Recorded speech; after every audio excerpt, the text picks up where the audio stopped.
parts of the scissor sweep. Okay?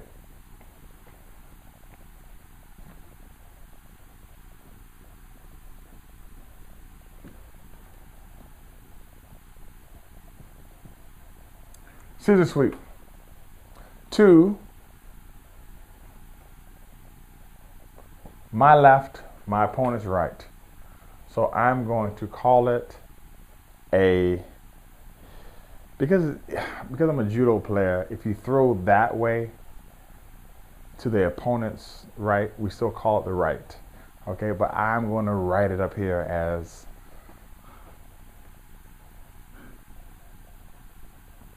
my left, his or her right. So what is step 1? For me,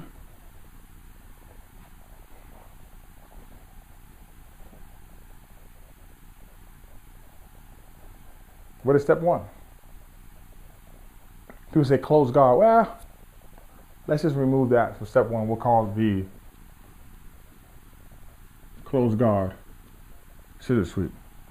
Step 1, I'm going to take my left hand, okay?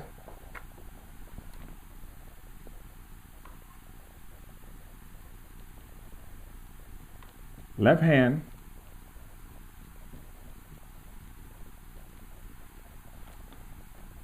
grabs opponent's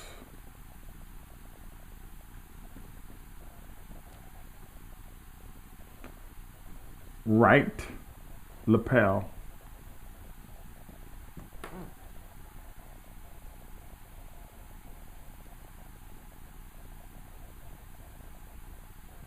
around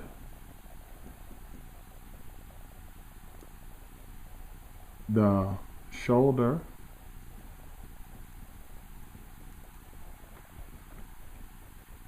area in terms of height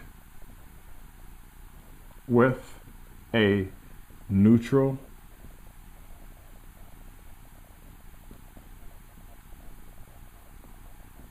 grip. Left hand around shoulder height with a neutral grip. That's the first step.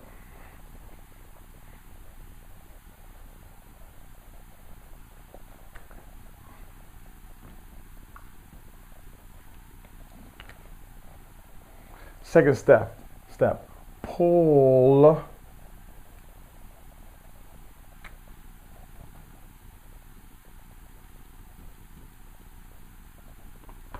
with the left hand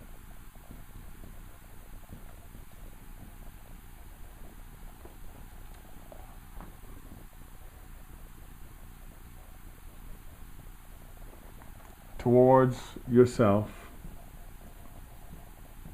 while retracting your knees.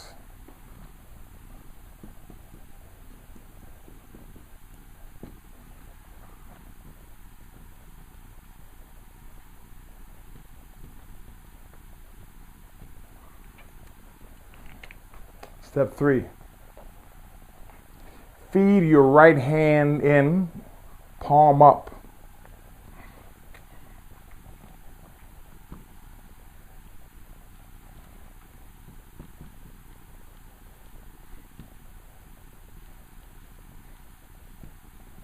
Feed right hand in collar, in the what collar? In the right lapel.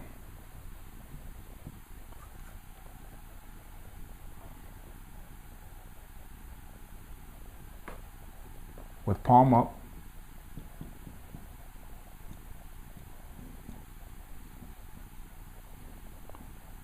As deep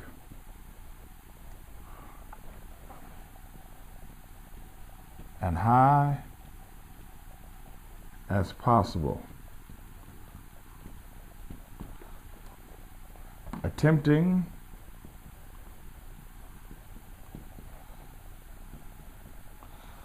to reach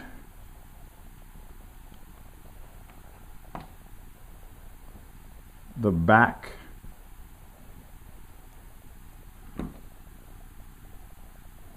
top portion of the lapel where the tag of the gi usually exists.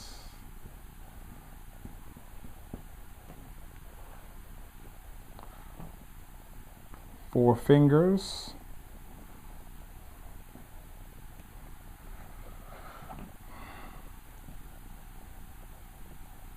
should be inside of the collar of the lapel, and the thumb outside of it. Now, this is the type of attention to detail you should be able to pass your notes on to someone else that doesn't know anything about jiu-jitsu, and they should be able to follow your steps exactly and be able to do the move. Now, what I'm telling you is you have to do it until it's perfect all the way through, because there is a department in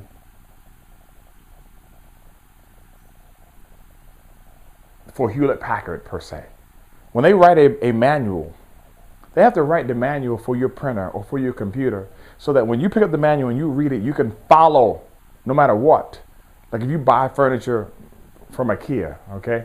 Let's just go with IKEA. I'm not gonna go Ethan Allen or anything like that. If you buy furniture from IKEA, you should be able to open up that furniture piece and follow the steps per the manual and fix the piece. And if you can't, it is a poorly written set of directions and instructions. Uh-oh. If somebody teaches you something and if they say it and it's transcribed and you can't do it exactly, it is a very poor group of instructions. Now understand, based upon tacit learning, you can see somebody do something and you can learn by doing. But when it comes to a higher level order of thinking, you need to understand the order of operations. The order of operations comes out of math. Math comes out of logic. This is why when you do math, we go through my dear Aunt Sally, which means multiplication, division, addition, subtraction, because you have to do things in a certain order. It doesn't matter if the addition is there. If you do it out of order, the whole problem could be wrong. Then you go to the point where you look at the parenthesis first, and then you look at parentheses, exponents, okay?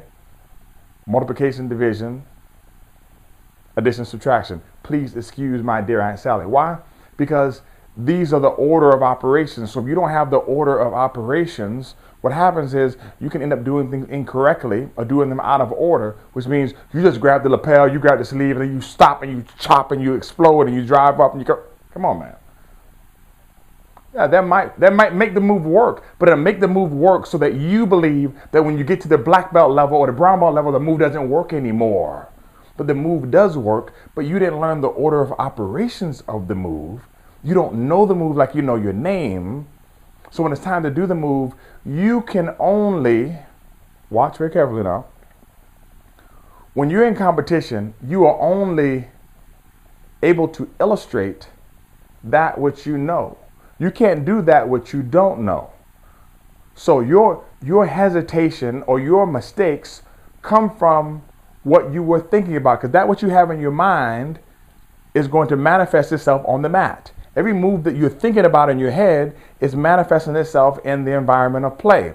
So if what you're thinking about doesn't come from a perfect model, automatically from the noise that's created in the environment or the system that you're in is not going to be perfect, but the ideal has to be a true model so that the real is good enough to work. But if your ideal isn't perfect and it's only at an 80% capacity, when you go through all the noise of the competition, the other person trying to do what he's trying to do, and the anxiety and the fatigue, you're coming at 80%, and then when you try to do the move, you're doing it at 51, 55%, which is an F, then the move fails and you say, oh, that move doesn't work at this level. When the truth is, you didn't learn the move at the right level of understanding in order to illustrate the move or make it manifest itself in the natural setting, because you didn't learn it. You didn't write out the move all the way through over and over again on a piece of paper. You didn't study the move until you could say the move verbatim. You didn't understand the move until you understood every step. You didn't go through the move by understanding what's going to stop me from getting the 2. If I do 2, what's going to stop me from getting the 3? To understand the grip fighting that exists in this area in order to get to the point where you can actually start to move your body in order to cut your knee across, and why you need to lock down at a certain position. And then understand the coaching. Like, if you don't learn the move like that and then start thinking about the move and then effectively saying, I know the scissor sweep so cold that my scissor sweep can't be stopped, so that you're not doing anything effective, and then going to practice and doing it perfectly so that you're doing it right in the psychomotor domain, in the C, the A, and the P. What happens is you practice the move and it's not perfect. You take that unperfect or that imperfect practice and you begin to create an opinion based upon that imperfect practice that is not accurate. This is the mistake that you make. This is why you say the scissor sweep doesn't work at the brown belt level or after the brown belt level. This is why some people abandon and say, you know what, it never worked for me. It never worked for you because somebody sat there and taught you scissor sweep in the gi. And then they have gi and no gi people in class. And then somebody says, how does it work no gi? Then they teach it no gi. And what you have just seen are 2 completely different versions of the scissor sweep that you don't realize the major differences in and of the 2 until you write out the steps. And the steps of the no gi version is way different than the steps of the gi version. So you've seen 2 different things, and the only thing that you can catch is that it requires me to bump and scissor hard and explode in order to get top position. That's the only thing that's in your mind, and you don't realize the intricacies of the movement, and you really don't know how to do it. But the people that you're rolling with in the community with a lot of white belts, it'll work. With a lot of blue belts, it'll work. A lot of purple belts, it'll work. If you're the purple belt around other purple belts, you say, oh, it doesn't work against those guys, but it still works against the white belts and the blue belts. Then when you get the brown belt, and it still works against everybody else the way that you're doing it. But then when you start going brown belt, brown and black, and you're in a class with all purple, browns, and blacks, you find out, oh, it doesn't move, that move doesn't work. Well, it's not the move doesn't work. You never learned the move in order for the move to work. So you're beating people based upon the new move that you know that they don't know, meaning you have a lock which they don't have the key for, and as long as they don't have the key for it, they're locked up. As soon as they find the key to your lock, you go get another lock.